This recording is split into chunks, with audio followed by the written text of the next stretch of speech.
बोलो दशा मैया की जय। एक बार एक गांव में राजा रानी रहते थे। तो एक बार एक गांव में राजा रानी रहते थे। एक बार क्या हुआ कि रानी खड़ी हुई थी बालकनी में। वो देख रही थी कि गांव में बहुत सारी औरतें पूजा करने जा रही हैं। तो उसने अपनी दासी को जाके बोला कि दासी देख के आओ कि ये लेडी से कहाँ जा रही है, क्या कर रही है। और तो वो जाती है, वो पता करके आती है, वो आके रानी को बताती है। तो रानी को बताती है कि ये सब लोग पूजा करने जा रही हैं दशा माता की। तो बोले ये क्या होता है। तो बोले ये दशा माता होती है जिनकी पूजा करने से घर की दशा अच्छी होती है और धन्य धन की प्राप्ति होती है। तो वो रानी बोलती है कि मैं भी करूँगी ये पूजा। तो रानी भी अच्छी तैयार होती है, पूजा कर थाली लेके और वहाँ पीपल के पास जाती है और सब लेडीज़ों के साथ रानी भी पूजा करती है। अब रानी पूजा करके और धागा ग्रहण करके घर आती है। रात को जब राजा को रानी खाना परोसती है तो राजा रानी के गले में हार देखता है, वो धागा देखता है। तो धागा देख के राजा बोलता है कि तुमने ये क्या पहना रानी। तो वो रानी उसको बोलती है कि दशा माता की पूजा की थी तो मैंने उनका डोरा पहना हुआ है। तो राजा क्रोधित हो जाता है, बोलता है कि तुम इतनी बड़ी रानी होके और तुम धागा पहन रही हो, तुम्हें तो हीरे जवाहरात पहनना चाहिए और तुम रानी होके और तुमने ये धागा पहना है।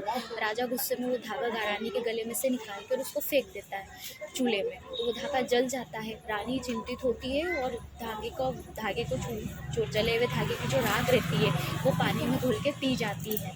अब धीरे धीरे दशा माता क्रोधित होती है। दशा माता के क्रोधित होने से राजा का सारा राजपाट सब चला जाता है। अब राजा रानी कहीं के भी नहीं रहते हैं, परेशान होने लगते हैं, उनकी दशा बुरी हो जाती है। तो राजा रानी का हाथी घोड़े सब मर जाते हैं, नौकर चाकर सब चले जाते हैं और पूरा राजपाट उनका चला जाता है। फिर राजा रानी दोनों घर से निकलते हैं तो वो अपनी बहन के यहाँ जाते हैं, बहन के गांव जाते हैं। बहन के गांव जाते हैं तो पता चलता है कि बहन के जो नौकर रहते हैं वो जाके उनकी बहन को बताते हैं कि आपके भाई और भौजाई आए। तो राजा की बहन बोलती कि उनकी दशा कैसी है। तो बोलती कि बहुत बुरी दशा में है, ना तो उनके पैरों में चप्पल है, ना उनके तन पे जो फटे हुए कपड़े हैं। ऐसे में सुन के राजा की जो बहन रहती है रानी ऐसा बोल देती है। अब क्या होता है कि जब राजा रानी को दोनों इंतजार करते कि उनकी बहन आएगी, वो नहीं आती और उनका बासी खाना पहुँचवा देती है अपनी दासी के साथ राजा रानी के लिए। अब राजा रानी वो बासी खाना देख के उनकी आंखों में आंसू आ जाते हैं और वो फिर वो खाना रखते हैं और आगे चले जाते हैं। जब वो आगे जाते हैं तो उनको एक भंडारा मिलता है जहाँ पे वो खाने के लिए अपनी पत्तल लेते हैं। तो कौवे आते हैं तो कौवे वो पत्तल भी लेके चले जाते हैं। फिर राजा और रानी आगे जाते हैं तो तालाब में राजा अपनी धोती निकाल के मछली पकड़ता है तो वो धोती भी उसकी नदी में बह जाती है।